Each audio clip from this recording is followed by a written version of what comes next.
عمرے کو سٹارٹ کرنا ہے، پہلے اچھی طرح دیکھ لیجئے حجر اسود کہاں ہے۔ حجر اسود کو معلوم کرنے کے بعد اب آپ نے استباء کرنا ہے۔ آپ نے حجر اسود کو تلاش کرنے کا ایک طریقہ یہ بھی ہے کہ ایک گرین لائٹ وہاں پر لگائی گئی ہے، یعنی حجر اسود کی بالکل سیدھ میں حرم پاک میں سبز لائٹ ہے، اور ویسے بھی اندازہ ہو جاتا ہے وہاں لوگ کھڑے ہو کر استلام کر رہے ہوتے ہیں۔ حجر اسود تک جا کر بوسہ دینا آج کے دور میں تو بہت مشکل ہو گیا ہے، وہاں رش بھی بہت ہے، اور یہ کوئی مقابلہ کرنے تو ہم گئے نہیں ہیں کہ جناب کسی کو دھکا دے کر کسی کو گرا کر میں اس کے اوپر چڑھ کر جا کر حجر اسود کو بوسہ دوں۔ یہ جگہ تو عاجزی کی ہے، تو اگر آپ کو محسوس ہو رہا ہے کہ بہت رش ہے تو ویسے حجر اسود کی طرف نہ جائیں، بلکہ حجر اسود کی سیدھ میں کھڑے ہو کر آپ نے استلام کرنا ہے۔ پہلے آپ طواف کی نیت کر لیں کہ اللہ میں طواف کا ارادہ کرتا ہوں، طواف کی نیت بھی عربی میں بھی موجود ہے، اسے میرے لیے آسان فرما، میرے لیے قبول فرما۔ سیدھا کاندھا آپ کھلا کر لیں گے اور بالکل حجر اسود کی سیدھ میں آ کر اپنے ہاتھوں کو اس طرح اٹھائیں گے کہ آپ کی کانوں کے چہرے کی سیدھ میں آ جائیں۔ بسم اللہ والحمد للہ واللہ اکبر والصلاۃ والسلام علی رسول اللہ۔ آپ حجر اسود کی سیدھ میں کر کے اپنے ہاتھوں کو بوسہ دیں گے۔ جیسے ہی بوسہ دیں گے تھوڑا سا آپ رائٹ پر آئیں گے اور اب آپ ٹرن ہو جائیں گے۔ آپ کے بائیں طرف کعبہ ہونا چاہیے، لیفٹ ہینڈ کی طرف کعبہ ہو، اور اب آپ نے طواف شروع کرنا ہے۔ یاد رہے جو پہلے 3 چکر ہیں اس میں آپ نے رمل کرنا ہے۔ رمل کس کو کہتے ہیں؟ تھوڑا سا اکڑ کر چلنا۔ کچھ لوگ بڑا اچھل کود کر رہے ہوتے ہیں، ایسا نہیں کرنا ہے۔ آپ نے تھوڑا سا جس کو کہیں کہ اپنے کاندھوں کو چوڑا کر کے تیز تیز چلنا ہے، اور اس میں آپ نے اپنے جو پنجے ہیں اس کے بل چلنا ہے۔ اور یہ اس زمانے میں جب کفار ہوا کرتے تھے تو مسلمان ان پر ایک روب ڈالنے کے لیے اس طرح کیا کرتے تھے۔ تو پہلے 3 چکر میں رمل ہے، یہ یاد رکھیے گا، وہ بھی مردوں کے لیے ہے، خواتین کے لیے نہیں ہے۔ اور اگر بہت رش ہے، آپ کو لگتا ہے میں رمل کروں گا اور لوگوں کو تکلیف ہوگی، ٹکر ہو جائے گی، تو پھر آپ نارمل چلیں گے۔ ہاں اگر رمل کرنے کے لیے آپ تھوڑا کعبے کے دور ہو جائیں نا، تھوڑا سا لانگ آپ چکر کر لیں، تو پھر آپ کا رمل بھی ہو جائے گا۔ تو اس سنت کو بھی ادا کریں۔ کچھ لوگ یہ بھول جاتے ہیں، 3 چکر رمل کرنے کے بعد وہ پھر کاندھا چھپا لیتے ہیں، تو ایسا نہیں ہے۔ چکر پہلے طواف کے 3 چکر میں رمل ہے، مگر جو استباء ہے یعنی کاندھا کھلا کرنا ہے، یہ 7 چکر میں آپ نے کھلا رکھنا ہے۔ تو ہر بار آپ جب حجر اسود پر پہنچیں گے پھر آپ نے جو ہے وہ استلام کرنا ہے، اپنے ہاتھوں کو چومنا ہے، اور پھر اس کے بعد آپ نے چکر کرنا ہے۔ استلام 8 ہوں گے اور چکر 7 ہوں گے۔ طواف کی تسبیح 7 رکھیں، کیونکہ بعض اوقات انسان چکر بھول جاتا ہے، تو طواف کی تسبیح ہوگی تو آپ کو چکر یاد رہیں گے۔ اگر کچھ وظائف باندھ لیں کہ میں نے پہلے چکر میں یہ پڑھنا ہے، دوسرے میں یہ پڑھنا ہے، اور اس کی عادت بن جائے گی، تو پھر آپ کو چکر بھولنا جو ہے وہ مشکل ہو جائے گا۔ اچھا، جیسے طواف کمپلیٹ ہوگا تو آپ نے سیدھا کاندھا پھر جو ہے، اب چونکہ نوافل پڑھنے تو آپ نے اس کو ڈھک لینا ہے۔ اچھا، اب نوافل جو پڑھنے ہیں اس میں یہ آپ نے ضرور دیکھنا ہوگا کہ کوئی مکروہ وقت تو نہیں ہے۔ اگر جب نماز نہیں پڑھ سکتے تو اس وقت آپ نوافل پھر نہ پڑھیں، آپ بعد میں پڑھ لیں گے، مگر یہ نوافل پڑھنے ضرور ہیں، ٹھیک ہے۔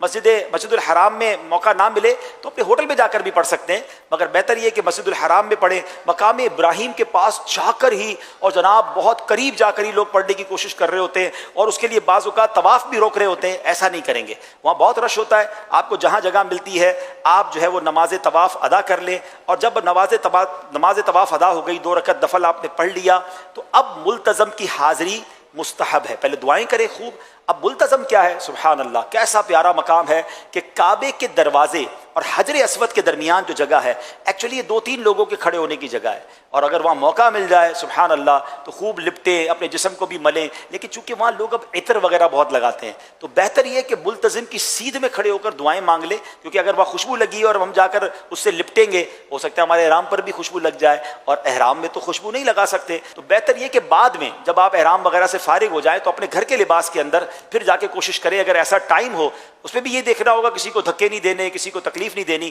اگر تکلیف دیے بغیر آپ ملتزم سے لپٹ سکتے ہیں تو سبحان اللہ، یہ تو نبی پاک علیہ الصلوۃ والسلام کا انداز ہے کہ آقا نے اپنے چہرے کو لگایا، صحابہ یہاں آنسو بہایا کرتے تھے، تو آپ نے وہاں پر خوب دعائیں کرنی ہیں۔ ملتزم کی دعائیں بھی الحمدللہ رفیق الحرمین میں لکھی ہیں کہ وہاں کیا دعائیں کرنی ہیں۔ اس کے بعد پھر آپ نے جب ملتزم سے دعا وغیرہ سے فارغ ہو جائیں تو اب آپ آئیں زمزم شریف پینے کے لیے۔ سبحان اللہ، پہلے تو زمزم کا کنواں ہوتا تھا، اب وہاں پر کولر لگا دیے گئے، تو آپ کولرز کے پاس آ جائیں اور وہاں کر آپ زمزم پئیں۔ اور سبحان اللہ، زمزم کی تو کیا بات ہے کہ نبی پاک علیہ الصلوۃ والسلام فرماتے ہیں ہمارے اور منافقین کے درمیان فرق ہے کہ وہ زمزم پیٹ بھر کر نہیں پیتے، تو زمزم پئیں، دبا کے پئیں، آئے ہائے، اور کعبے کو دیکھ کر تو زمزم پینے کا مزہ ہے، اس کا مزہ ہی اور ہے۔ بہرحال میرے پیارے اسلامی بھائیو، اب آپ فارغ ہو گئے، طواف سے اب اگر تھکیں تو تھوڑا سا مزید حرم میں بیٹھ جائیں، اور فریش فیل کر رہے ہیں تو اب آپ صفا مروہ کی سعی کے لیے جائیں گے۔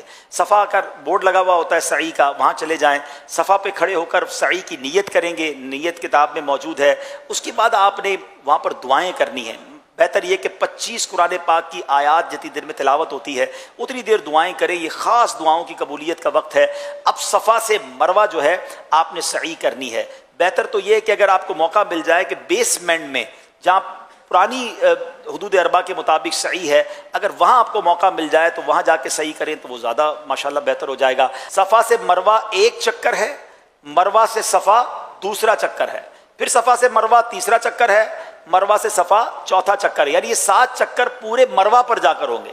شروع صفا سے ہوگا اور ختم کہاں ہوگا؟ مروہ پر۔ کچھ بیچارے حاجی سمجھتے ہیں کہ صفا سے شروع ہوا ہے تو واپس صفا پر آئیں گے تو ایک چکر پورا ہوگا، تو وہ 14 چکر کر لیتے ہیں، یعنی صفا سے مروہ، مروہ سے صفا کہتے ہیں اب ایک پورا ہوا، اب صفا سے مروہ، پھر مروہ سے صفا، تو 14 چکر میں بعض اوقات وہ تھک بھی بہت جاتے ہیں اور پھر گھبراتے بھی بہت ہیں۔ تو ایسا نہیں ہے، بہتر تو یہ کہ باوضو سعی کرے، لیکن بے وضو بھی سعی ہو سکتی ہے، بے وضو طواف نہیں ہو سکتا، یہ یاد رکھیے گا، ٹھیک ہے؟